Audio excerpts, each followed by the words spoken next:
परमेश्वर पिता का धन्यवाद करते हैं कि फिर से एक और मौका अवसर उनने हम सबों को दिया कि हम सब प्रिय लोग इकट्ठे होकर के प्रभु की उस पवित्र की संगति में, उस पवित्र परिवार में परमेश्वर ने हमें रखा है और लेकर के आया है।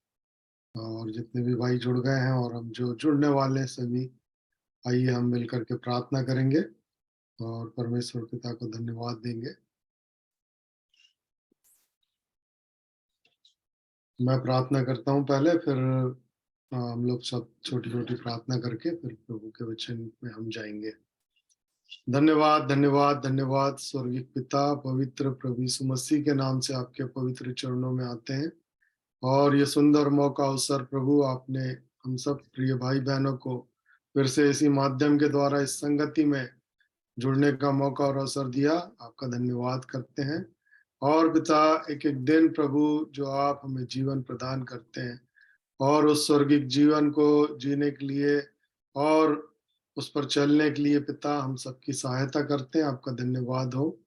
और धन्यवाद देते हैं आपके पुत्र प्रभु यीशु मसीह के लिए, जिसके द्वारा उद्धार और जीवन हमने पाया, पापों की क्षमा पाई और पाप से, अंधकार से, मृत्यु से हमें निकाला पिता और प्रिय पुत्र के राज्य में लेकर के आया। इस योग्य आप हमें बना रहे हैं और बनाते चले जा रहे हैं पिता, आपका धन्यवाद हो। और धन्यवाद देते हैं हमारे हर एक प्रिय लोगों के लिए, हर एक प्रिय भाई-बहनों के लिए, हर एक प्रिय अभिषिक्त जनों के लिए, सभी को आपके हाथों में ला के समर्पित कर दें पिता। आज का दिन प्रभु लगातार हमारे लिए अ, उन्नति का कारण होने पाए, हमारी आत्मिक उन्नति का कारण होने पाए और हमारी सब बातों में आपको महिमा और आदर मिले पिता और आपका नाम ऊँचा होने पाए।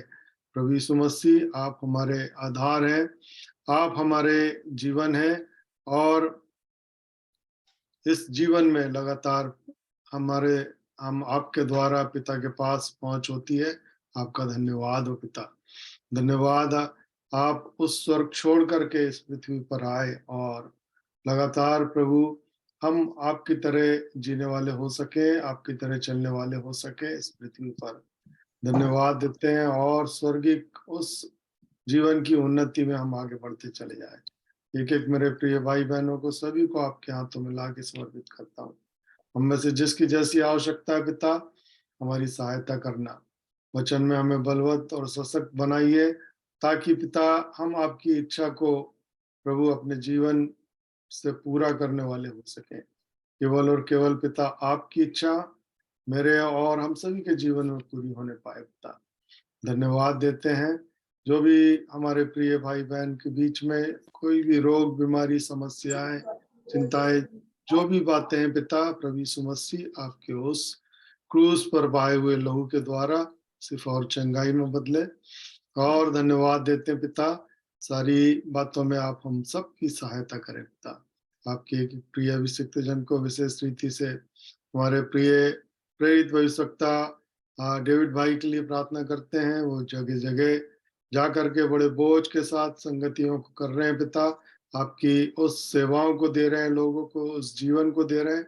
हम उनके लिए प्रार्थना करते हैं, उनके पूरे परिवार के समेत आप उन्हें सँभालें और अपनी दया, अपनी उपस्थिति में लगातार आप आगे बढ़ाते चले जाएँ पिता।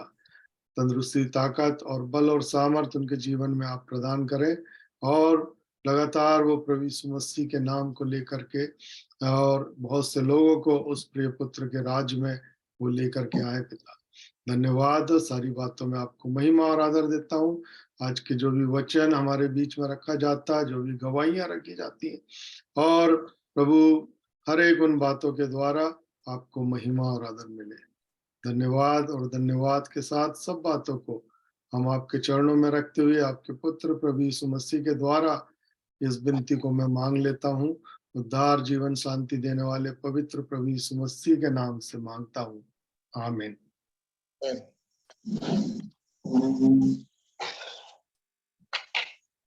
और भी कोई भाई प्रार्थना करेंगे?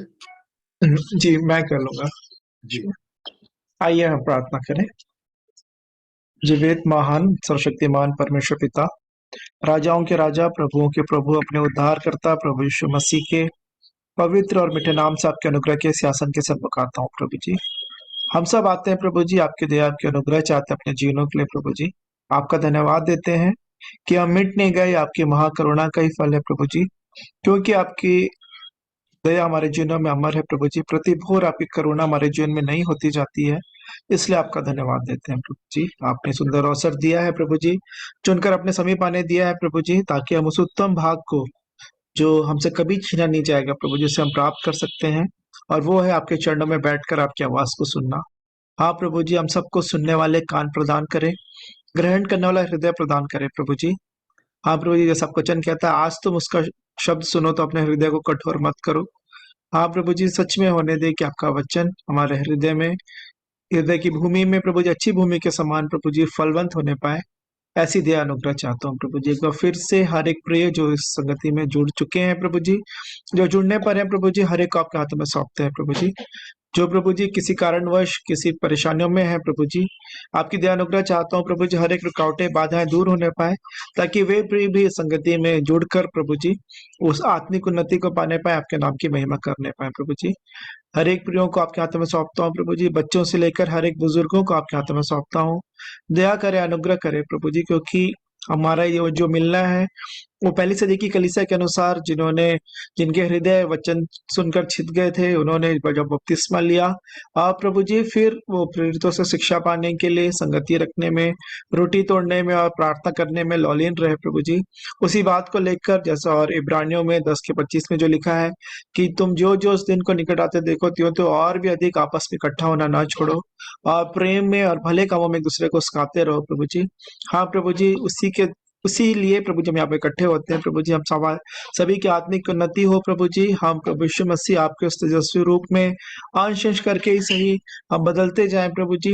जैसा मसीह यीशु का स्वभाव था, वैसा ही हम सभी का स्वभाव होने पाए। उसी उद्देश्य जब हम यहाँ पे जुड़ते हैं प्रभु जी, उस आत्मिक जीवन को जो इस पृथ्वी पर रह के जो जीने की बात है प्रभु जी, आप हम सबकी सहायता मदद करें प्रभु जी। पूरी सभा को आपके हाथों में सौंपते हैं, हर एक जनों के हृदयों को, मनों को आपके हाथों में समर्पित करते हैं, देह आत्मा प्राण सहित।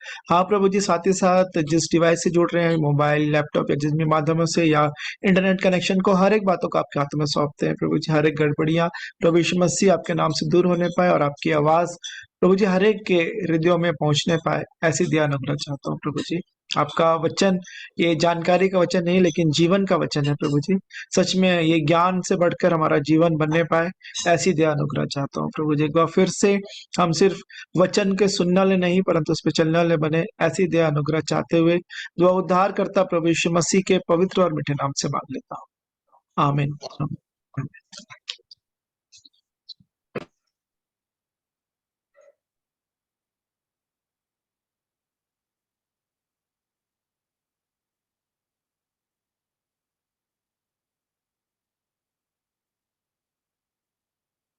भैया माइक ऑफ है।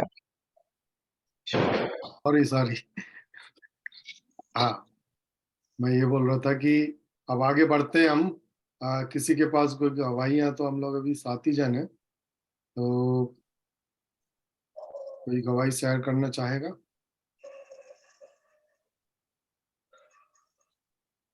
आ, तो बाबू भाई, आप वचन को रखेंगे।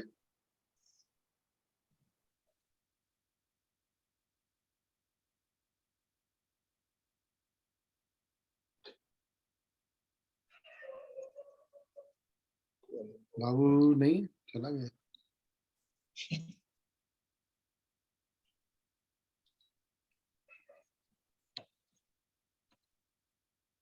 हमारे बीच में नए भाई दिख रहे हैं ये। सभी को मैं जय मसीह की करता हूँ, प्रभु यीशु मसीह के नाम से सभी का स्वागत करता हूँ। और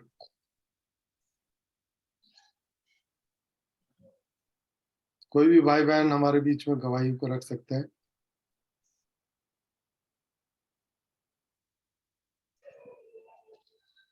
जो भी प्रभु ने बड़े काम किए उनके जीवन में, वचन की जो संगति पा रहे हैं। और बाबू भाई, आवाज आवाज को सुन रहे हैं? अमित भाई,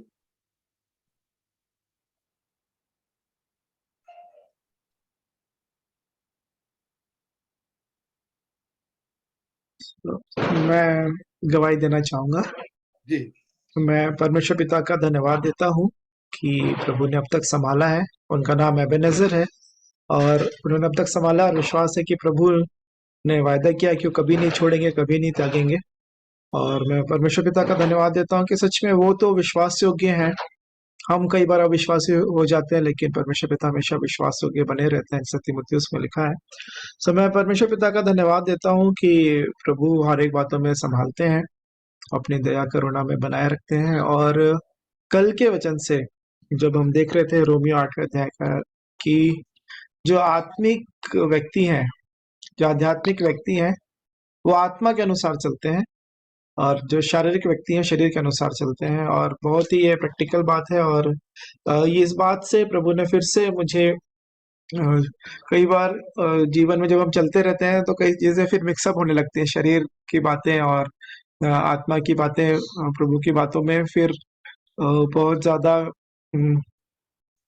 एक समय ऐसा आता है कि जब आप बहुत अच्छा कर रहे हैं, अपने आप में लगता है कि हम आत्मिक जीवन में बहुत अच्छा चल रहे हैं, आगे बढ़ रहे हैं, तो फिर जो वचन लिखा है पहला कुरिन्थियों 10वें अध्याय में, यदि जो समझता है कि मैं स्थिर हूँ, तो मैं उस वचन को पढ़ लूंगा। जी। पहला कुरिन्थियों उसका 10वां पढ़ने में अध्याय, सहायता करूं?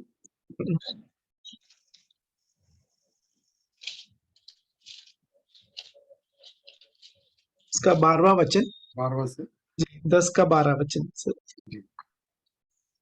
इसलिए जो समझता है मैं स्थिर हूं वह चौकस रहे कि कहीं गिर ना पड़े। तुम किसी ऐसी परीक्षा में नहीं पड़े जो मनुष्य के सहने से बाहर है। परमेश्वर सच्चा है, वह तुम्हें सामर्थ्य से बाहर परीक्षा में ना पड़ने देगा, वरन परीक्षा के समय निकास भी करेगा कि तुम सह सको। आज दादा नहीं बोलेंगे। तो मैं परमेश्वर पिता का धन्यवाद देता हूँ कि सच में कितने प्रेमी, दयालु, अनुग्रहकारी वो पिता परमेश्वर है। और ये बातों को दोनों को एक साथ जोड़ के भी रखा गया है कि इसलिए जो समझता है मैं स्थिर हूँ वो चौकस रहे कि कहीं गिर ना पड़े। तो ये बात है कि सबसे ज्यादा अपने जीवन में चौकसी करना कि कभी भी ये जो घमंड है या कोई भी ऐसी बात कि मैं हूँ कुछ, वो बहुत ज्यादा नुकसानदायक होता है। मैंने इस बात को देखा है।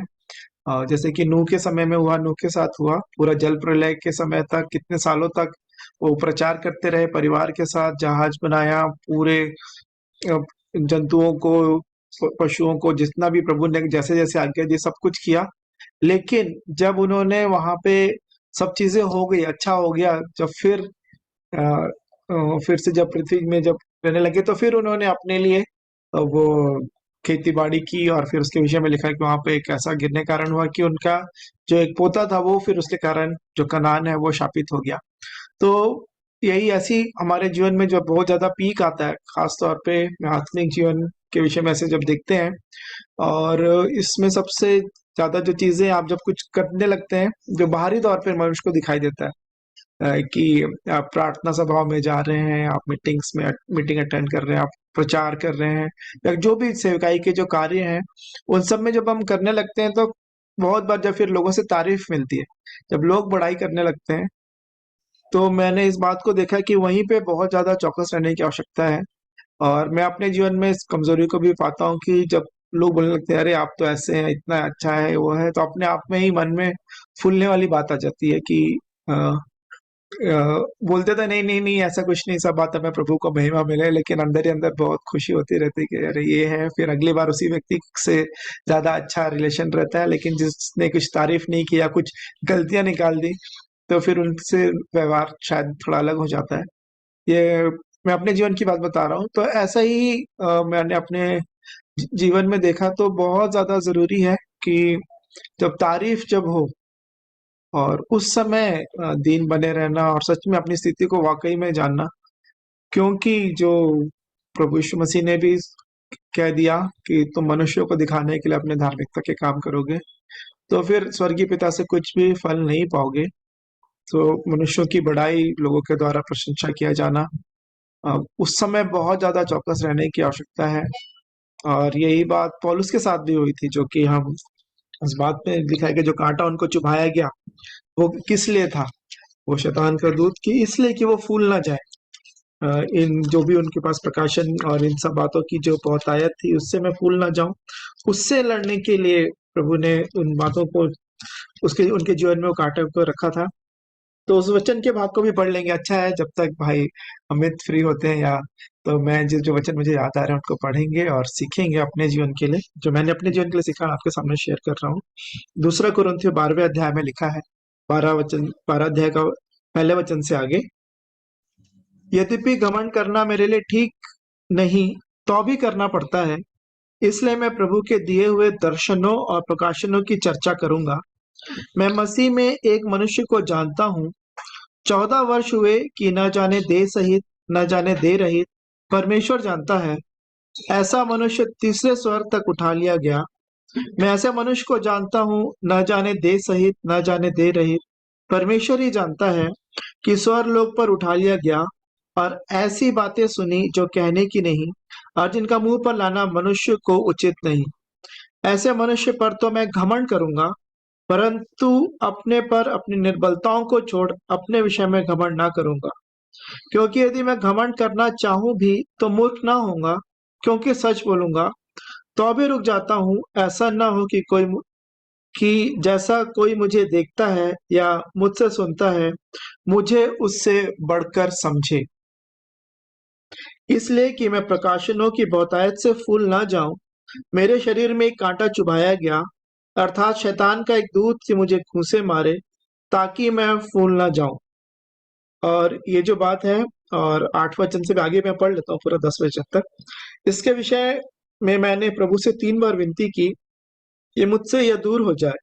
और उसने मुझसे कहा, मेरा अनुग्रह तेरे लिए बहुत है, क्योंकि मेरी सामर्थ निर्बलता में सिद्ध होती है।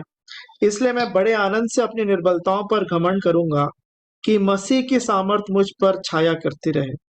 इस कारण मैं मसीह के लिए निर्बलताओं में और निंदाओं में और दरिद्रता में और उपद्रवों में और संकटों में प्रसन्न हूँ, क्योंकि जब मैं निर्बल होता हूँ तभी बलवंत होता हूँ। मैं परमेश्वर पिता का धन्यवाद देता हूँ कि यहाँ पे जो बात है कि 7वां वचन जो कहता है, दूसरा कुरिन्थियों 12 का 7, इसलिए कि मैं प्रकाशनों की बहुतायत से फूल ना जाऊं, मेरे शरीर में एक कांटा चुभाया गया, अर्थात शैतान का एक दूत कि मुझे घूंसे मारे, ताकि मैं फूल ना जाऊं।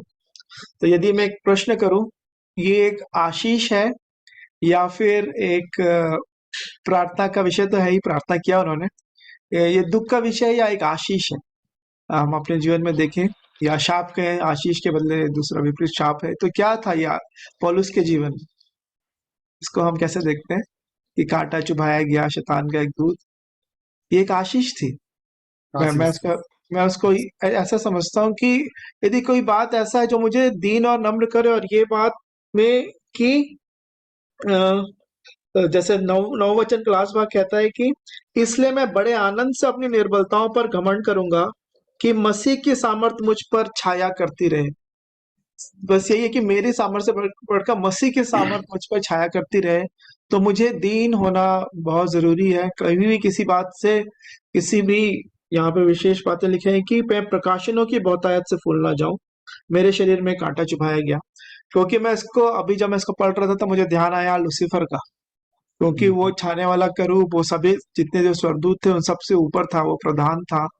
और उसके बारे में बहुत सारा वर्णन लिखा गया है।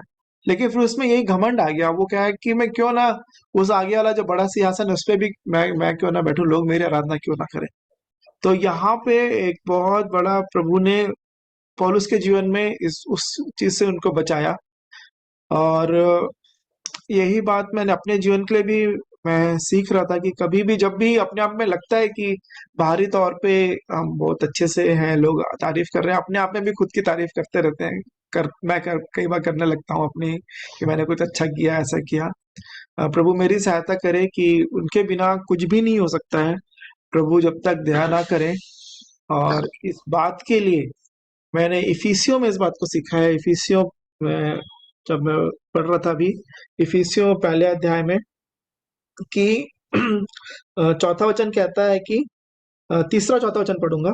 हमारे प्रभु यीशु मसीह के परमेश्वर और पिता का धन्यवाद हो, कि उसने हमें मसीह में स्वर्गीय स्थानों में सब प्रकार की आत्मिक आशीष दी है ना। उन्होंने मसीह में स्वर्गीय स्थानों में सब प्रकार की आत्मिक आशीषें दी है ना। वो एक आत्मिक आशीष ही थी जो कांटा चुभाया गया था उनके जीवन में।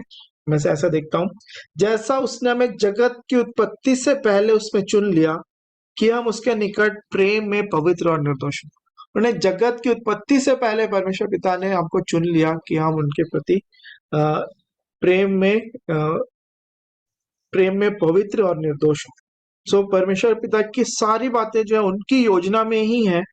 और फिर जो वचन है कि दूसरे अध्याय को यदि हम देखेंगे तो उसने तुम्हें भी जिलाया जो अपने अपराधों और पापों के कारण मरे हुए थे, जिनमें तुम पहले संसार की रीति पर और आकाश के अधिकार के हाकिम अर्थात उस आत्मा के अनुसार चलते थे जो अब भी आज्ञा न मानने वालों में कार्य करता है। तो ये हमारा पुराना जीवन था और प्रभु दया करे कि अभी भी ये जीवन ना हो जो आज्ञाकारिता में जो जीवन नहीं है, जो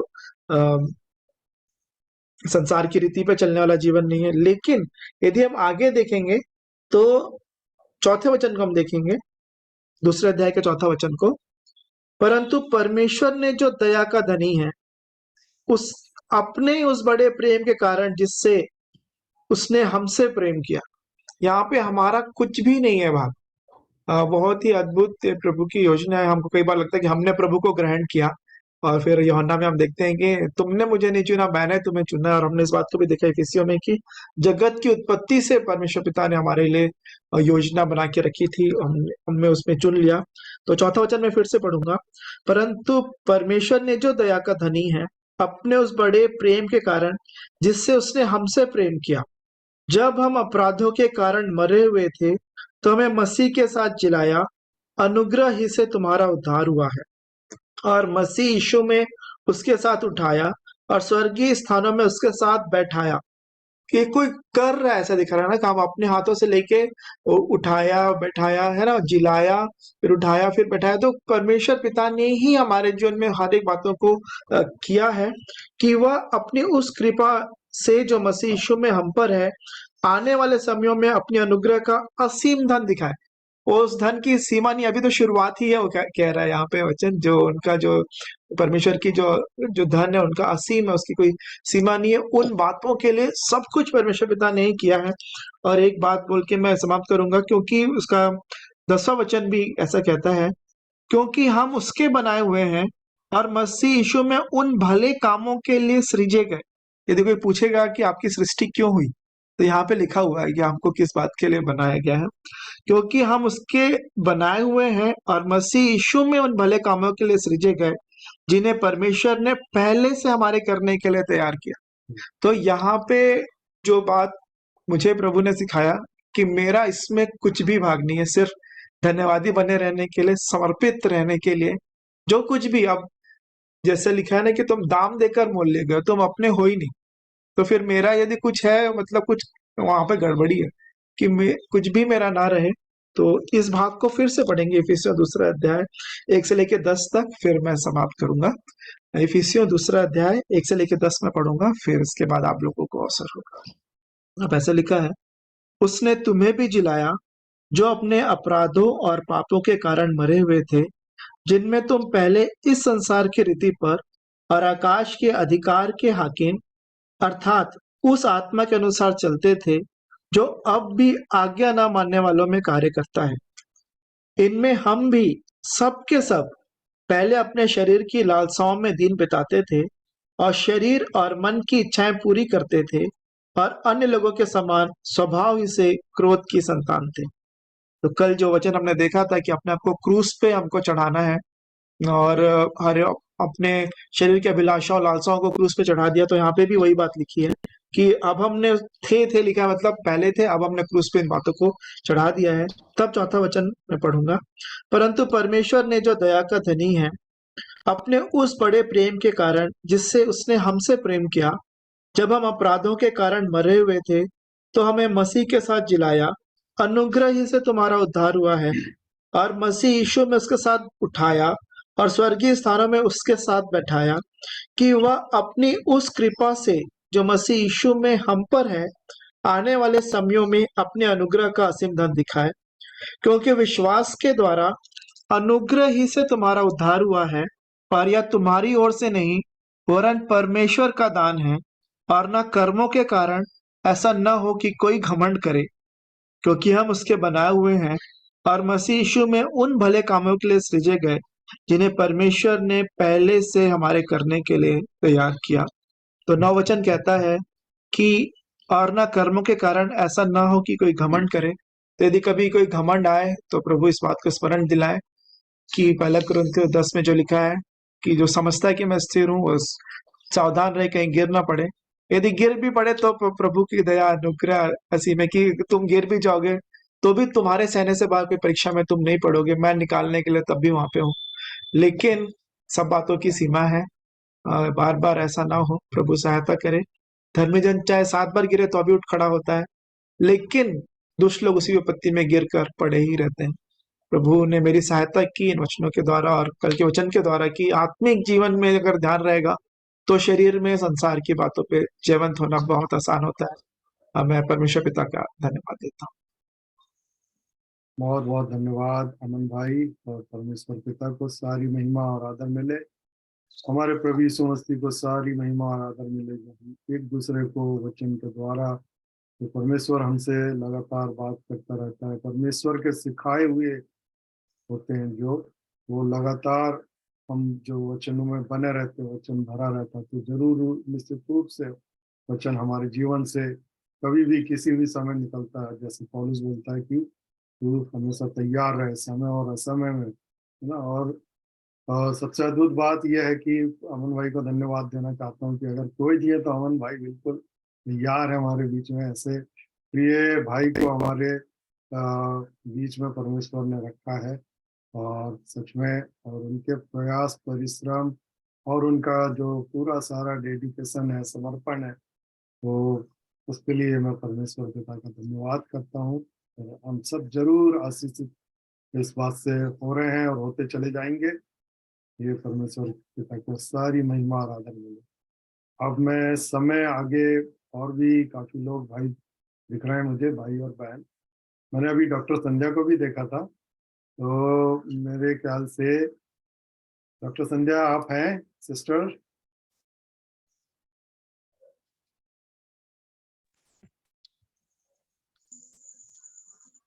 चलिए, अगर बोलिए तो आज मैं आशीष कुजूर भाई को काफी समय के बाद में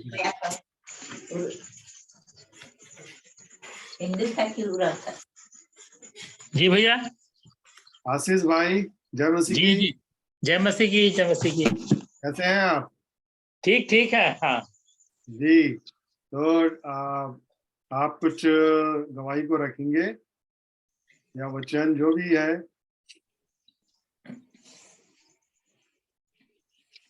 हाँ, छोटी सी गवाही रख सकता हूँ। हाँ जी। बिल्कुल बिल्कुल, प्रभु का धन्यवाद, प्रभु आशीष दे आपको।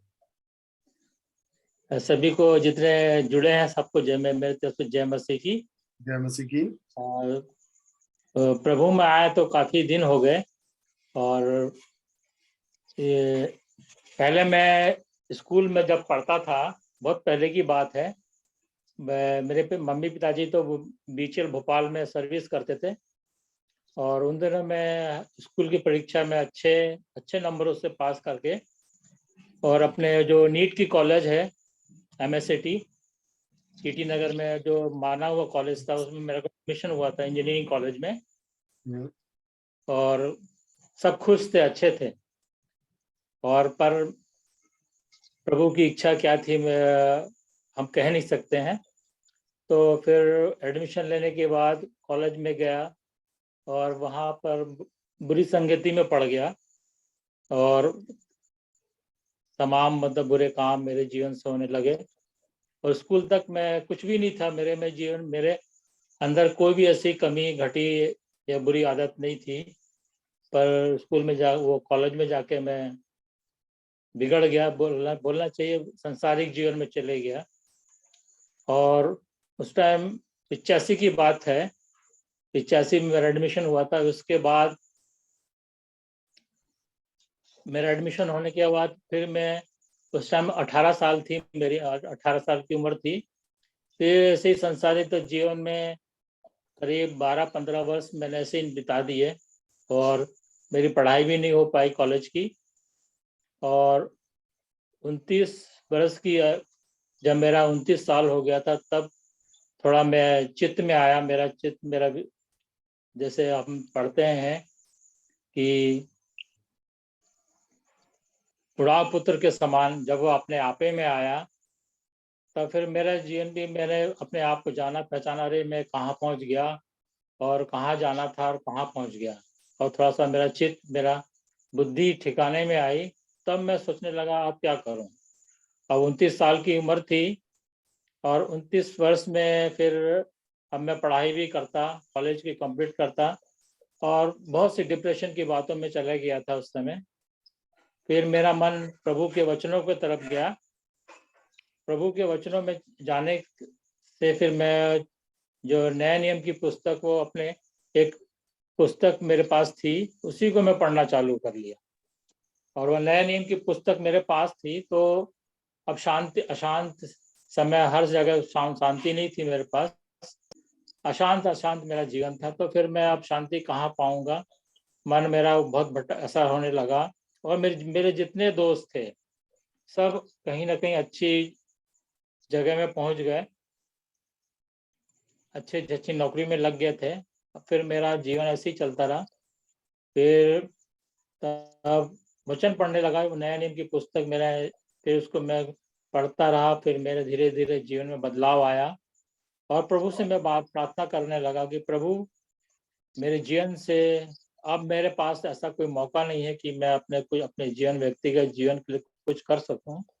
तो फिर मैं प्रभु से ऐसी विनती प्रार्थना करता था और बाइबल पढ़ने लगा और सभाओं में मीटिंगें अटेंड करता था। और इस प्रकार से धीरे धीरे मेरा मन प्रभु की तरफ फिरने लगा। और प्रभु से मैं मांगा कि प्रभु अब तो मेरे पास कुछ नहीं है। और उस समय बैंक की परीक्षा में 12th बेसिस में या 11th बेसिस में एडमिशन होता था, नौकरी मिलती थी। आज तो कॉलेज की मांग रहती है, आज जब तक कॉलेज नहीं करेंगे तब तक बैंक की परीक्षा में नहीं बैठ सकते। पर उस समय 11वीं या 12वीं किए लोग भी बैठ सकते थे और मैं 11वीं किया हुआ था पुरानी पद्धति से। और ऐसे प्रार्थना करता रहा, प्रभु मेरे पास तो कुछ नहीं है, कि यही एक मेरे को रास्ता दिखा, बैंक की नौकरी में इसी में तैयारी करा। फिर प्रभु ने मेरे लिए मार्ग खोला।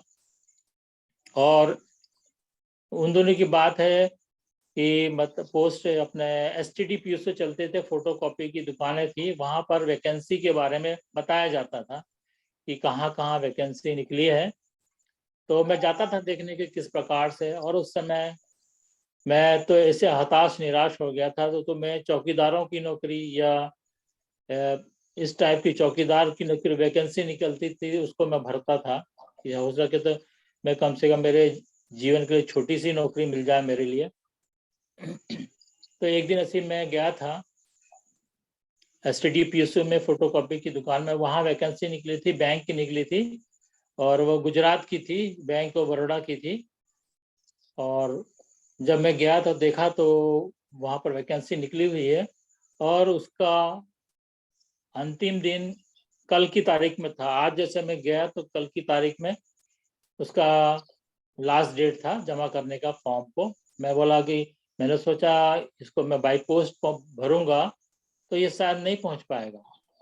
तो एकदम से मेरे मन में ध्यान आया कि भोपाल से एक भोपाल राजकोट ट्रेन चलती है जो बड़ौदा के और उधर आगे तक जाती है। तो मेरी सिस्टर जो डॉक्टर है, मैंने दीदी से, मैंने अपनी सिस्टर से मांगा पैसा, मेरे जाने के लिए, फॉर्म भरने के लिए चाहिए पैसा।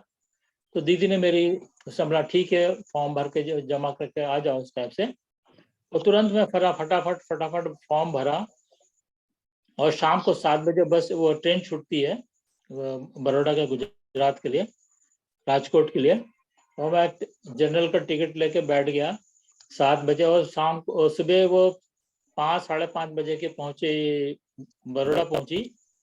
वो वहां पर स्टेशन में रुका रहा, मैं फॉर्म वॉर्म सब कंप्लीट करके रख लिया था।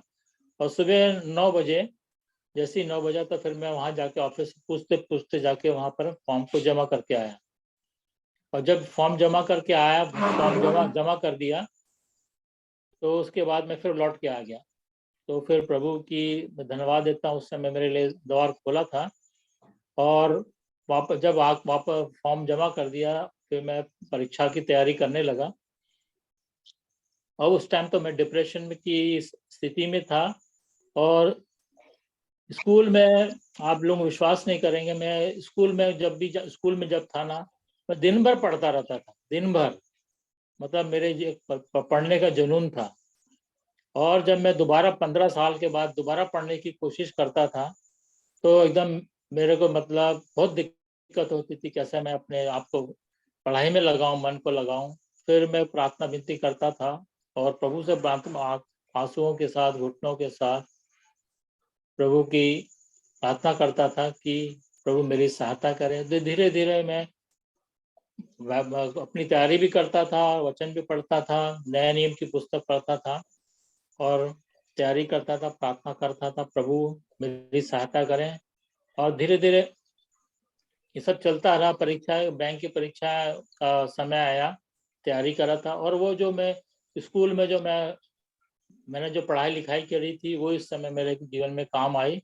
मेहनत किया मैंने और परीक्षा रिटर्न टेस्ट दे के आया, तो उसमें मैं पास भी हो गया। और मैं बहुत खुश था कि परमेश्वर ने मेरे साथ है। अब इंटरव्यू की बात आई। अब इंटरव्यू के बारे में तो एकदम डिप्रेशन की भावना, लोगों से अलग अलग जीवन व्यतीत करता था, लोगों के सामने जाने से घबराता था। और इन सब बातों मेरे जीवन में थी। तो फिर एकदम से मैं घबरा गया कि मैं इंटरव्यू की कैसी तैयारी करूंगा, इंटरव्यू कैसे दूंगा। तो उस समय की बात है। तो फिर मैं अब इंटरव्यू की तैयारी के लिए हर जब एक लाइब्रेरी थी वहाँ पर हमारे बीचल में, बरखेड़ा के पास, तो वो वहाँ पर मैं जाता था और डेली न्यूज़पेपर पढ़ता था कि कहीं ना कहीं से जो अपने आप को तैयारी, सामान्य ज्ञान की परीक्षा तैयारी के लिए और वर्तमान में करंट अफेयर्स में क्या क्या हो रहा है, उन सब की जानकारी के लिए जाता था। अब ऐसे ही करते क्या करते, अब इंटरव्यू का समय आया, तो फिर अब इंटरव्यू के लिए मैं वहाँ गया। और जहाँ इंटरव्यू का था वहाँ पर जब मैं गया, तो वहाँ पर कमरे में बहुत सारे लोग बैठे थे। और मैं एकदम बहुत घबरा रहा था कि कैसे मैं इंटरव्यू दूंगा, बहुत घबरा रहा था। एकदम दिल की धड़कन बढ़ गई थी, एकदम घबराहट के मारे मेरा मतलब मेरा ऐसी स्थिति थी कि क्या करूं क्या नहीं करूं, समझ में नहीं आ रहा था, समान नहीं हो पा रहा था, कहना चाहिए।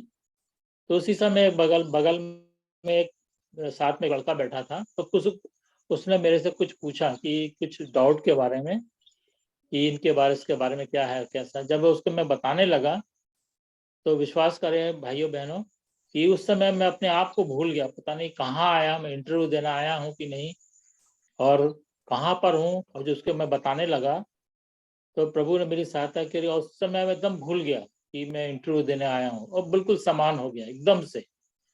मतलब पता नहीं, एकदम मेरा मन बिल्कुल एकदम अलग टाइप का हो गया, जिसमें मतलब घबराहट वबराहट सब खत्म हो गया। और मैं उसको बताने लगा, और उसी के तुरंत बाद मेरा नाम को पुकारा गया इंटरव्यू के लिए। और फिर इंटरव्यू के लिए मैं देने गया था, सब सामान्य हो गया था। और मेरे मतलब चेहरे में भी ऐसी घबराहट नहीं थी। अब इंटरव्यू दे के फिर वहाँ के इंटरव्यू वाले भी जो बैठे थे, उस समय प्रभु की पता नहीं ऐसे योजना ही थी, उस समय सब लोग पता नहीं किसी बात में मतलब मुस्कुरा रहे थे, हंस रहे थे आपस में बैठ के। वो भी ऐसा लग नहीं रहा था कि वो भी मतलब कि इंटरव्यू लेने के लिए बैठे हैं, ऐसा लग रहा था। सब बैठे हुए थे, हंस रहे थे, आपस में बातचीत कर रहे थे। फिर मेरे से पूछे कहाँ से आओ, क्या क्या कर रहे थे, कैसा क्या करते थे, दो तीन चीज पूछी, सामान्य जब पूछे। कुछ कुछ चीजों को बता भी नहीं पाया, कुछ कुछ चीजों में बताया। फिर ठीक है, फिर उन्होंने बोला ठीक है आप जाइए। फिर मैं आ गया। फिर प्रभु को धन्यवाद दिया समान स्थिति के लिए। फिर बाद में ऐसा हुआ कि एक हमारा जो सिलेक्शन का जो लेटर था, सिलेक्शन जब आता ना, तो हम जिस घर में रहते थे, तो उस घर में क्या है, पिताजी का था, और मेरी बहन भी बीचर में डॉक्टर थी। तो वहाँ सब लोग वहीं खाना खाना खाते थे, मम्मी पापा वहीं रहते थे और पिताजी रिटायर हो गए थे और वो पिताजी के घर को खाली नहीं किए थे, तो मैं सोने के लिए और पढ़ाई करने के लिए वहीं जाता था। और ऐसी दोपहर की बात थी, जब मैं खाना खा के वापस लौटा तो जो हमारा पोस्टमैन था बहुत अच्छा था, मतलब उसने देखा होगा कोई सिलेक्शन का लेटर है, तो उसको लगा होगा कि नहीं कोई अच्छी मतलब जरूरी कुछ लेटर आया हुआ है, तो उसने क्या किया, ऐसे बाहर से नहीं फेंका, मतलब उसने घर खिड़की से अंदर उसको डाल दिया, खिड़की से अंदर डाल दिया। फिर मैं खाना खा के वहां पर आया तो फिर उधर देखा तो फिर कुछ लेटर दिखा, मैं खोल के देखा तो उसमें सिलेक्शन का लेटर था, बैंक की नौकरी में, बैंक ऑफ बड़ौदा में। मैं बहुत आनंदित हुआ, बहुत प्रभु को धन्यवाद दिया। और फिर मैं ज्वाइनिंग करने के लिए फिर वहाँ पर गया बड़ौदा में, तो वहाँ पर मेरे को पोस्टिंग के लिए वो पंचमहल डिस्ट्रिक्ट में वो अपना गोदरा के जगह, गोदरा जो अपना देख सुनते हैं जानते हैं, गोदरा में जो क्या कांड हुआ था, वहाँ पर पोस्टिंग हुई। वहाँ के स्टेशन रोड ब्रांच में मुझे पोस्टिंग मिली और वहाँ पर मैं ज्वाइन करके एक पहले दिन ज्वाइन किया। तो वहाँ के जो अकाउंटेंट थे वो भी मतलब प्रभु की योजना थी कि पता नहीं कैसे मैं गया, तो वो बोले कि और जैसे कि नया नया जब ज्वाइन करते खूब काम कराते हैं, तो उन्होंने मेरे से कहा ठीक है आप बैठिए, हम तुमको आपको कुछ काम देते हैं। एक दिन कुछ काम दिए, मैं उसको किया, और दूसरे दिन वो बोलने लगे ठीक है आप देख लो ये काम है, इसको आप कैसा करना है क्या करना है तो आप अपने हिसाब से देख लीजिए, है ना। तो मैं प्रभु को बहुत धन्यवाद दिया, पर मैं तो अपनी इच्छा से काम करने का, अकाउंटेंट मेरे पर विश्वास करता था और कभी भी कोई मतलब किसी प्रकार से आप काम करना नहीं जानते या किसी प्रकार से दबाव में काम कराने का ऐसा कुछ नहीं रहा। प्रभु ने वहां मेरी सहायता करी और इसके बाद फिर वहाँ के स्टाफ लोग भी मेरे से अच्छे से बात करते थे, सब अच्छा चल रहा था और वचन में पढ़ता ही रहता था, प्रभु से दुआ प्रार्थना करता। कुछ दिन बाद मुझे महसूस किया कि मैं शायद ये मतलब यहाँ पर मुझे रहना नहीं है, मुझे वापस अपने वहाँ के लोग गुजराती बोलते थे, थोड़ा सा भाषा की अंतर था, तो मुझे मन में आया नहीं, प्रभु से मैं प्रार्थना करूंगा कि नहीं मुझे वापस जाना है, यहाँ नहीं रहना है। तो फिर मैं प्रभु से और प्रार्थना करना कि प्रभु मुझे यहाँ पर नहीं रहना, मुझे अपने एमपी में ही नौकरी चाहिए, मध्य प्रदेश में ही नौकरी चाहिए जहाँ हिंदी भाषा बोला जाता है। तो अगले साल फिर दोबारा मैं परीक्षा में बैठा, तो उस समय एमपी की परीक्षा में, वहाँ परीक्षा में बैठा और फिर तैयारी तो वो पहले से थी मेरी और उसमें भी सफल रहा और वहाँ पर पोस्टिंग मेरे को विदिशा डिस्ट्रिक्ट में शमशाबाद ब्रांच में मेरे को पोस्टिंग मिला। तो मैं गुजरात की नौकरी को रिजाइन करके फिर यहाँ एमपी में आ गया। फिर एमपी में आया, वहाँ भी प्रभु से मैं विनती प्रार्थना करता था, प्रभु में वचन में लगे रहता था। और फिर ऐसा फिर उसी समय मेरी 30 वर्ष की उम्र में, मेरी 31 में 29 में मेरी नौकरी लगी और 31 में मेरी शादी हुई। और प्रभु को धन्यवाद देता हूँ कि आज मतलब हम पति पत्नी दोनों प्रभु के भय मानने वाले हैं। प्रभु की योजना थी जो हमसे मतलब हमें जोड़ा और इस प्रकार से फिर पत्नी साथ में थे, तो फिर उनके मामा जी हैं, तो उन्होंने क्या है ये रायपुर से पढ़ी हुई थी, रायपुर में बीएड किया था, तो उनके मामा जी ने एक वैकेंसी निकली थी संविदा की, उस टाइम संविदा में शिक्षक थे, तो 2000 की उसमें नौकरी में 2000 का पेमेंट था। फिर शादी हुई तो पत्नी ने भरा, तो वैकेंसी का पोस्टिंग भरी थी, तो उसमें सिलेक्शन भी हुआ। अब लेटर आया तो फिर मामा जी ने बताया कि सिलेक्शन हो गया है, आना है तो आइए। तो पत्नी ने मेरे से पूछा कि जॉब करने जाऊं कि नहीं जाऊं। फिर मैं पत्नी से पूछा कि जॉब करना है तो जरूर जाओ। तो फिर शादी के कुछ ही दिन साथ में थे, फिर पत्नी यहाँ पर मतलब रायपुर के पास बलौदा बाजार में आ गई, यहाँ बलौदा में पोस्टिंग था और ऐसे ही हम लोग यहाँ पर ये नौकरी करती थी, मैं वहाँ से आना जाना करता था।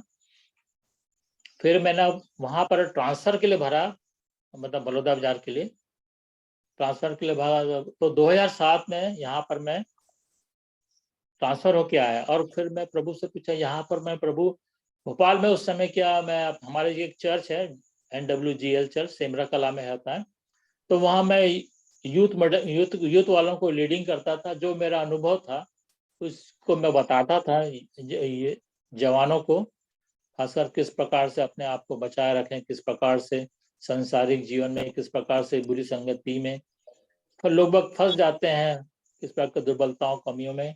और वचन के द्वारा प्रभु मैं उनको गाइड करता था, बताता था बहुत। और युवाओं की सभाओं को मैं लेता था। फिर ऐसा वो ट्रांसफर हो गया। अब तो यहाँ आया तो फिर मैं उस समय सोचता था कि प्रभु मैं यहाँ से वहां जा रहा हूँ, तो वहां पर पता नहीं संगति में तो कैसा रहूंगा, मतलब अकेला रहूंगा तो प्रभु मैं बढ़ूंगा कि नहीं, क्या बढ़ूंगा। तो फिर मैं ऐसा सोचता था। फिर यहाँ पर आ गए। यहाँ पर आए तो फिर प्रभु को धन्यवाद हो, फिर यहाँ पर जो CNI चर्च उसमें मेंबरशिप ली हमने। फिर वे HK मसीह भैया मिले, वो उन्होंने बोला मेरे को अंकल नहीं बोलना है, मसीह भाई बोलना है।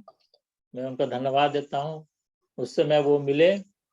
और जो प्रभु में मतलब वचन में बाइबल में पढ़ता था, पढ़ने मत और विनती प्रार्थना करना और बढ़ने का जीवन मुझे बलौदा विहार में मिला। बताओ जो अनुभव के साथ आगे बढ़ने का जीवन यहाँ मिला मसीह भाई के द्वारा। और धन्यवाद देता हूँ उनका भी। और विशेषकर प्रभु की मैं धन्यवाद देता हूँ कि निश्चय सारी बातों में मुझे संभाला। और मुझे जब मैं अपने आपे में आया तब मैं मन फिराव के साथ अपने आप को जब प्रभु को समर्पित किया, तब प्रभु ने मेरे सारी आवश्यकताओं को पूरा किया, अच्छी नौकरी दी। और कभी कभी अनुभव तो होता है कि भाई मैं इंजीनियरिंग कर रहा था, इंजीनियरिंग नहीं कर पाया। और एक बात बताना चाहूँगा, जितनों को मैंने ट्यूशन पढ़ाया है, भोपाल में पढ़ाता था, जितनों को मैंने ट्यूशन पढ़ाया वे सब इंजीनियर डॉक्टर बन गए, पर मैं नहीं बन पाया। ये प्रभु की योजना थी।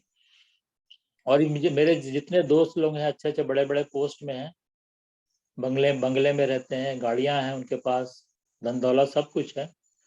पर आज मैं उन बातों को कोई मतलब महत्व नहीं देता हूँ, क्योंकि मैंने यीशु मसीह को अनुभव किया, जाना और नहीं।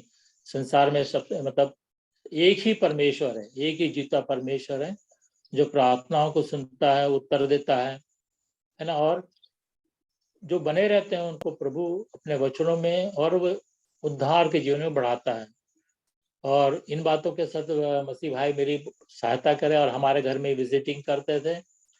और मेरी पत्नी की भी बहुत अच्छी गवाही है। किसी दिन उनको वो भी आपके सामने उस गवाही को रखेंगी कि वो भी प्रभु को कैसे जाना, कैसे ग्रहण किया। और फिर प्रभु में मेरी पत्नी भी प्रभु को अंगीकार किया, ग्रहण किया। और हम दोनों ने एक साथ मसीह भाई के द्वारा बपतिस्मा भी लिया। प्रभु का धन्यवाद हो कि हम उसकी देह में साटे गए, जोड़े गए। और इस प्रकार से वे हम दोनों पति पत्नी मतलब प्रभु के भय मानने वाले हैं और हम बढ़ते जा रहे हैं। ये प्रभु का धन्यवाद हो। और निश्चय जैसे कि वचन में बहुत सी बातें हैं, उसकी परमेश्वर की भली और सिद्ध इच्छा अनुभव से मालूम करते जाओ। तो बहुत से संसार में जैसे डेविड भाई बताते हैं, बहुत से जो अच्छे दास जो वचन का प्रकाशन करते हैं, ये बताएं कि प्रभु की इच्छा क्या है। मतलब प्रभु में धीरज धरना है और वचन ही सब कुछ मेन है ना। हम बहुत सी बातों को हम देखते हैं कि चंगाई है, आश्चर्य कर्म है, भविष्यवाणियां सब हैं, मगर उस वचन को, जिस वचन को परमेश्वर ने अपने बड़े नाम से अधिक महत्व दिया है, मेरा विश्वास हरदम वचन में ही रहता है।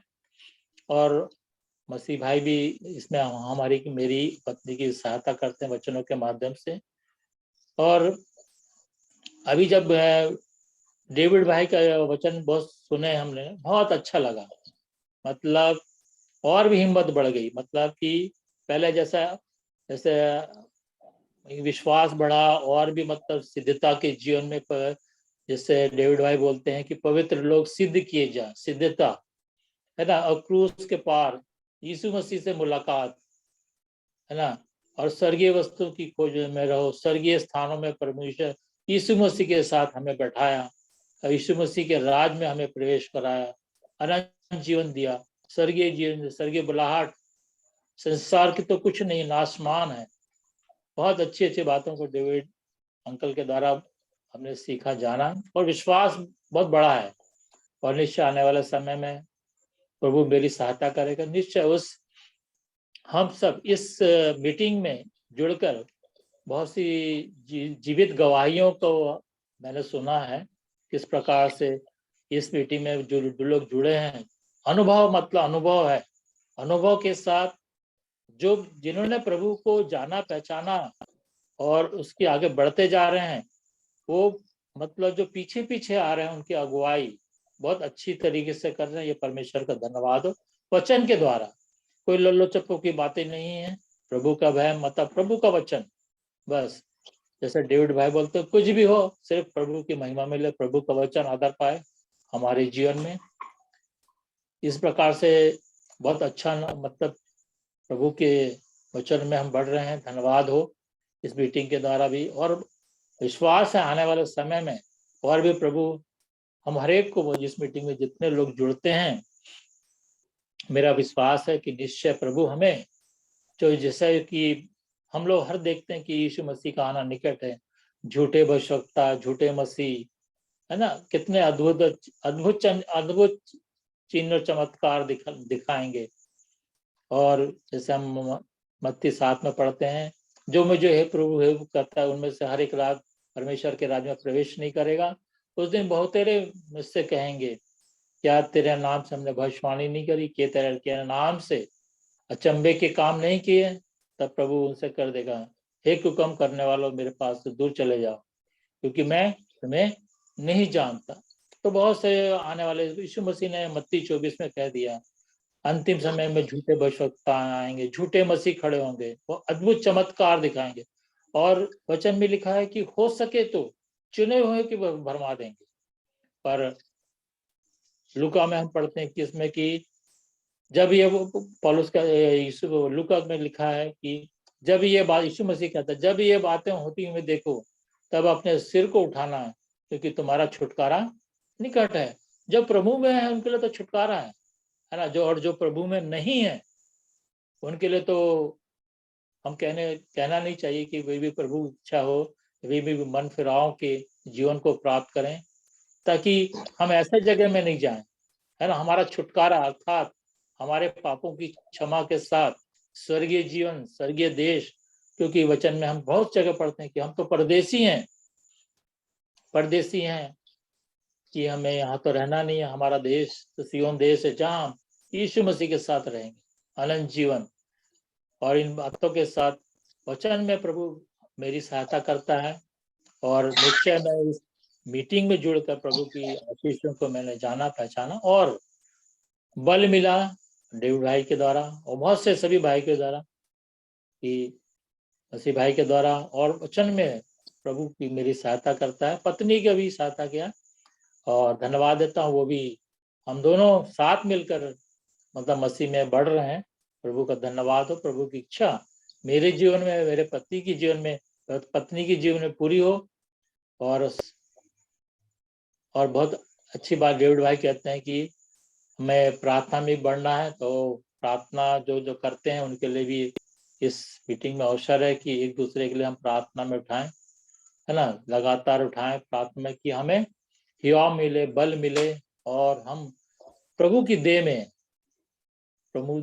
बने रहें, और सिद्धता और पवित्रता के जीवन में होकर हम मसीह के देह में बढ़ते चले जाएं, और प्रभु के द्वारा हमारे जीवन से महिमा हो, प्रभु का आदर हमारे जीवन से, प्रभु को आदर मिले हमारे जीवनों से, हमारे चाल चलन हमारे, और जो सेवा का कार्य इस मीटिंग में जितने लोग जुड़े हैं, हर एक के द्वारा प्रभु की इच्छा पूरी की जाए। और निश्चय प्रभु हर एक के जीवन में, प्रभु ना कहीं गवाहियों का जीवन है, गवाहियों के जीवन के साथ प्रभु हमारी सहायता कर रहा है। उस दिन मैं, एक बहन थी जो बहुत दुख में, मनीषा बहन थी, शायद याद नहीं आ रहा मैं, उनकी गवाही को सुना तो मैं, सच्ची गवाही वही है। आज तो लोग गवाही देते हैं कि हमें परमेश्वर ने हमें बंगला दिया, गाड़ी दिया, ये सब दिया, नौकरी दिया। हमारे उस बहन की गवाही जो बहुत आंसुओं का जीवन था उस बहन का, सुन के मैं निश्चय इसकी ऐसी गवाही के साथ किसी के पास ऐसी गवाही नहीं होगी शायद। जाता मेरा कहना, मैं सोचता हूँ कि किस प्रकार से उस बहन ने अपने बेटों को भी खोया, फिर भी उसका विश्वास बना हुआ है। ऐसी जीवित गवाही है। और धन्यवाद देता हूँ उस बहन के द्वारा मुझे बल भी मिला, क्योंकि हम लोग कहीं ना कहीं बहुत से ऐसी गवाही सुनते हैं जिसमें है कि हमारा मन को देखते हैं, हम सोचते हैं अरे ऐसा है। गवाही देने का जब मौका आता है तो हम देखते हैं कि प्रभु ने, लोग वो गवाही देते हैं कि प्रभु ने मेरी जो मैंने मांगा, नौकरी मांगा तो नौकरी दिया, ये मांगा तो वो दिया। मगर हम उद्धार के जीवन को, प्रभु के जीवन में, प्रभु की संगत में बने रहेगा, वो सब की गवाही हमारे जीवन में नहीं रहती है। और डेविड भाई की गवाही को एक जीता जाता उदाहरण है हमारे लिए, है ना। हमारे लिए जीते जीता डेविड भाई जीता जाता उदाहरण है। प्रभु हम हर एक की इस मीटिंग के द्वारा हमारी की सहायता करे कि निश्चय पर हम प्रभु में उस उद्धार का अनंत जीवन को हम पाने वाले सकते हैं। जब प्रभु आए, बादलों में आए, तो हम जितने हम मरे हैं सब प्रभु में हम जीवित होकर उसके साथ महिमा में देह में हम प्रभु के राज, परमेश्वर यीशु मसीह के साथ स्वर्गीय राज में प्रवेश करने वाले सके। और मैं धन्यवाद देता हूँ आप सबकी प्रार्थनाओं के लिए, जो निरंतर हमें एक दूसरे के लिए प्रार्थना करते हैं। मेरे लिए करिए, पत्नी के लिए करिए, हमारे घर बच्चों के लिए, और सारे प्रार्थना निवेदन है। और एक प्रार्थना निवेदन है मैं रखता हूँ कि मेरा बेटा जो अभी 12th करके ड्रॉप किया है और नीट की तैयारी कर रहा है, प्रभु उसके जीवन में भी काम करे कि वो नीट की पढ़ाई में सफल हो, ताकि वो मेडिकल में एडमिशन मिल जाए। और 7 तारीख को, इसी संडे को पेपर भी है। तो आप सभी जितने जुड़े हैं, सबसे निवेदन, प्रार्थना में मेरे बेटे की परीक्षाओं में सफलता के लिए आप प्रार्थना करिएगा। और इस प्रकार से हम सब प्रभु की महिमा करने वाले हो सकते हैं। इन वचनों के साथ सबको धन्यवाद देता हूँ।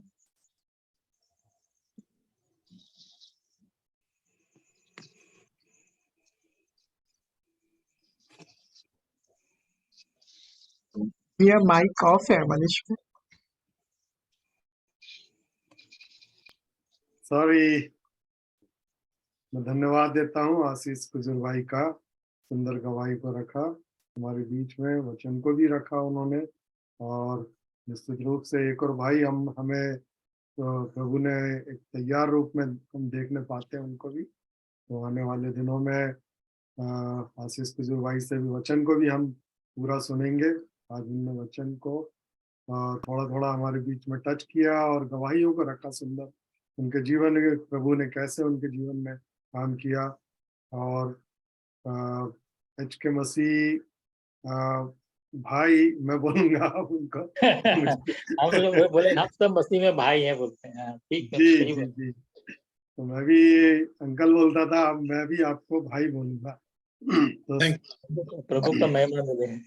जी, तो धन्यवाद हो, और सारी महिमा आदर हमारे जीवित परमेश्वर प्रभु यीशु मसीह को मिले, जिसके द्वारा हम सब तैयार किए गए हैं उचित समय पर। हमारे जीवन में परमेश्वर ने दखल अंदाजी किया, परमेश्वर हमारी लाइफ में, हमारे जीवन में आया है कि उसने हमें चुना है कि हम उसके उसके नाम को, उसके राज्य को हम प्रकट करें। और बहुत बहुत धन्यवाद देता हूँ। और काफी और भी लोग हमारे बीच में हैं, पर समय भी हम नजदीक पहुंच गए हैं काफी। अगर थोड़ी देर और कोई भाई और बहन हमारे बीच में गवाही या वचन को रखना चाहते हैं, तो निश्चित रूप से इस माध्यम के द्वारा हमें पूरी आज़ादी है कि अपने समय को लें। और हम सब तैयार हो रहे हैं मेरे प्रियो, तो किसी भी बात से संकोच ना करें। और जो भी प्रभु आपको सिखाता है, जो भी हम वचन में सीखते हैं, जो भी हमारे प्रभु ने हमारे जीवन में कार्य को किया है, उसको हम गवाही के रूप में और थोड़े थोड़े जो भी जितना भी हम बोल सकते हैं, और हम वचन के द्वारा हम देखते हैं कि बोलने वाले हम नहीं पर पवित्र आत्मा है, और वो लगातार हमारी में से हर एक की सहायता करता है कि हम बोलें, और अ, सारी महिमा और आदर हमारे जीवित परमेश्वर को और प्रभु यीशु मसीह को मिले। तो आगे के समय को मैं और किसी भाई के हाथ में देना चाहता हूँ। यशवंत भाई भी हमारे बीच में है। यशवंत भाई, जय मसीह की।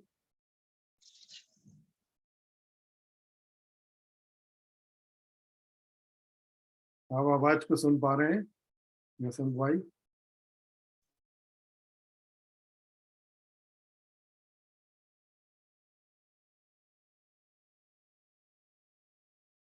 अगर नहीं है तो फिर हम आगे प्रार्थना में जाएंगे, और मैं आगे के समय को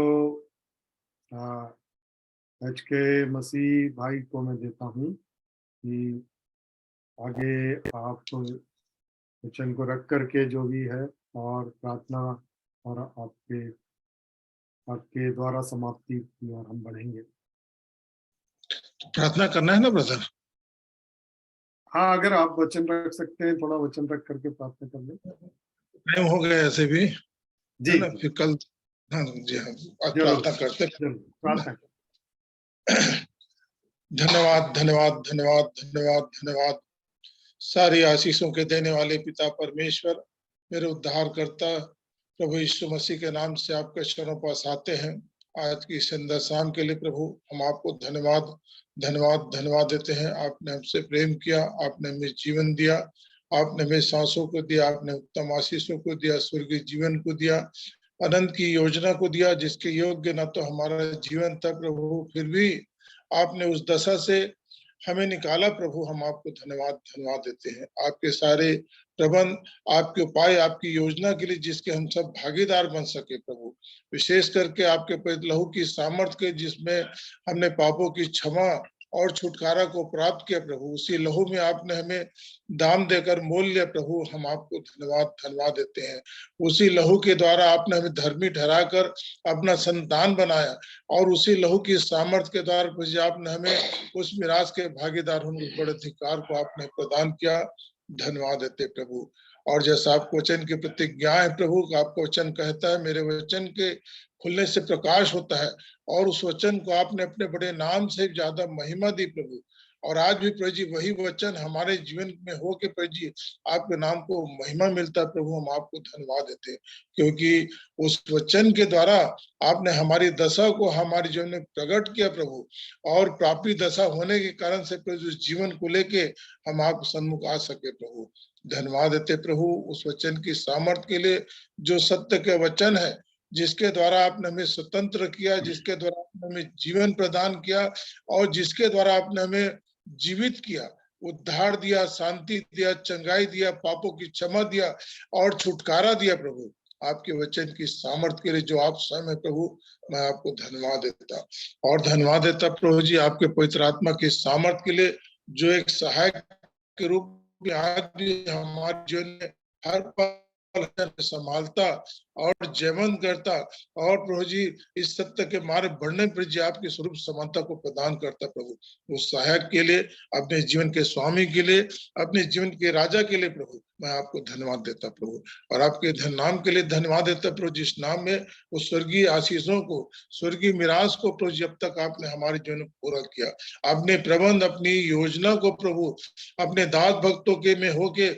अपने पवित्र आत्मा की सहायता के द्वारा धन्यवाद देते प्रभु। अब तक आपने हम तक को हमें पहुंचाया प्रभु, ताकि हम अपने शरीर के कामों से हटके और पुराने मनुष्य से हटके प्रभु जी उस जीवन में आगे प्रवेश पाके प्रभु जी उन सब भागों में जीवन किए जाए। तो धन्यवाद देते प्रभु आज की सुंदर शाम के लिए, विशेष करके भाई अमन के जीवित गवाहियों के लिए प्रभु धन्यवाद देते। किस तरह से आज भी अपने पवित्र आत्मा में होके और अपने जीवित वचन के द्वारा आप हमें एक जीवन प्रदान करते, उस वचन के द्वारा आप हमसे बातचीत करते प्रभु। मैं आपको धन्यवाद देता, इसलिए भाई को, पूरे घराने को प्रभु जी मैं आपके हाथ में सौंपता प्रभु। निरंतर आप में जय प्राप्त करते हुए और भी आपके नाम की महिमा के लिए खड़ा कर सके। आपको वचन पहला यूहन्ना 5:12 में कहता है, जिसके पास पुत्र है उसके पास जीवन है, और जिसके पास जीवन है उसके पास गवाही। और आपने उन्हें एक गवाह बनाया प्रभु, मैं आपको धन्यवाद धन्यवाद धन्यवाद देता। उसी रीति से भाई कुजूर के जीवन के लिए भी धन्यवाद देते हैं प्रभु जी। अद्भुत रीति से एक अनुभव आपने उनके जीवन में दिया, और उस सड़ाहट से आपने उन्हें निकाला प्रभु, पापों की क्षमा और छुटकारा देकर अपने वो स्वर्गीय मिरास के भागीदार बना, अपने देह की सौभाग्यता को दिया प्रभु। सारी सच्चाइयों को आपने उनके जीवन में प्रकट किया। भाई के जीवन की सारी गवाहियों के लिए, उन सारे अनुभवों के लिए प्रभु, जो वो प्रभु जी अपने स्कूल के दिनों से लेके प्रभु जी यहाँ आज के दिन तक जो उन्होंने गवाहियां रखी प्रभु, किस तरह से आपने उन्हें अपने वचन में संभाला प्रभु। और सबसे बड़ी बात, जो पश्चातापी मन, पश्चातापी हृदय दिया प्रभु, इन सारी बातों के लिए मैं आपको धन्यवाद देता। और विशेष करके प्रभु जी भाइयों के जीवनों के लिए, जो इस तरह से प्रभु जी आपकी अगुवाई करके प्रभु जी इस सेवा को आगे बढ़ाने में जो मदद करते हैं, एक एक भाइयों के लिए प्रभु जी मैं आपको धन्यवाद धन्यवाद धन्यवाद। जितने भी लोग, हमारे प्रिय लोग इसमें जुड़ते हैं प्रभु जी, एक एक के जीवन के लिए, उनकी सुरक्षाओं के लिए, और विशेष करके वचन प्रदान करते प्रभु, मैं आपको धन्यवाद धन्यवाद धन्यवाद धन्यवाद देता प्रभु। और विशेष करके हमारे एक एक देह के उन अंगों के लिए प्रभु, जो जिन्होंने उस देह की सौभाग्यता को पाया प्रभु, जो आपके लहू द्वारा छुटकारा को प्राप्त किया प्रभु, और जिन्होंने उस देह की सौभाग्यता को प्राप्त किए, आपके देह में जो जिन्होंने सौभाग्यता को पाया प्रभु, और आज भी प्रभु जी उस बड़ी आशा, बड़ी दृष्टि से जो आपको देखते निहारते प्रभु, आप उन्हें तृप्त करते। और इस तरह पे हम सब आपके स्वरूप, आपकी समानता को प्राप्त करके प्रभु जी, एक जीवन को प्राप्त करके आपके आने की बाट जोहते हुए उस पवित्रता के जीवन के साथ प्रभु जी हम सब आप में बने रहें, यही आपसे अनुग्रह चाहते हैं।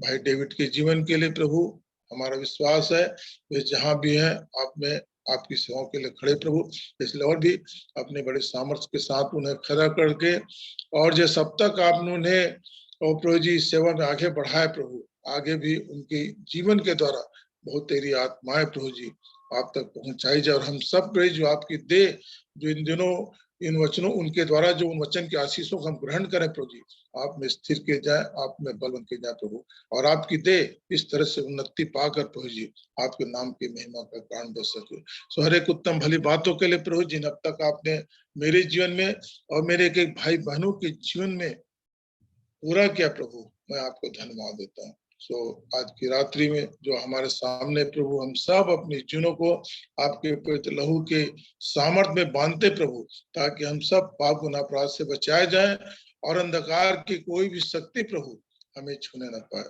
और आपकी सीध भली इच्छा में उस नए दिन नए जीवन को प्राप्त करके आपके नाम की महिमा का कारण बन सके। सो आपने हमारी प्रार्थना को सुना प्रभु, मैं आपको धन्यवाद देता हूँ।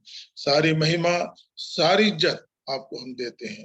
दुआ मेरे उद्धार करता, जीवन के स्वामी, कभी न बदलने वाले, पवित्र प्रेमी प्रभु यीशु मसीह के नाम से मांगते हैं, सुनिए और ग्रहण करिए। आमीन आमीन आमीन। अमन भाई का समय है। थैंक यू मनीष भैया। परमेश्वर पिता का हम धन्यवाद देते हैं आज के इस संगति के लिए, और हमारा विश्वास है कि प्रभु हर एक वचनों के द्वारा हमसे, प्रत्येक जनों से, हर एक बातों से हमसे बातचीत कर सकते हैं। उनके लिए किसी माध्यम की कमी नहीं है। जरूर है कि हमारे कान खुले रहें, हमारा हृदय प्रभु की बातों को ग्रहण करने के लिए तैयार है। हम परमेश्वर पिता का धन्यवाद देते हैं। सो कल फिर हम मिलेंगे प्रभु के दया अनुग्रह में। शाम 7 बजे प्रार्थना का समय है, और 7:30 से हमारी संगति का। आप सभी आमंत्रित हैं, और दूसरों को भी आमंत्रित कर सकते हैं।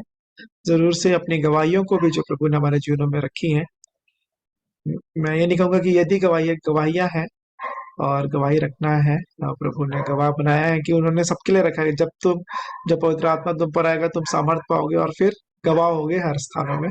सो प्रभु हम सबकी सहायता करें। तो हम कल फिर मिलेंगे, आप सभी आमंत्रित हैं। गुड नाइट सबों को। शालोम, गुड नाइट, शालोम, जय मसीह की। जय मसीह की। जय मसीह की। जय मसीह की। बंद करो। तो अब हम मीटिंग एंड करें। जी थैंक यू। मीटिंग एंड कर रहे हैं।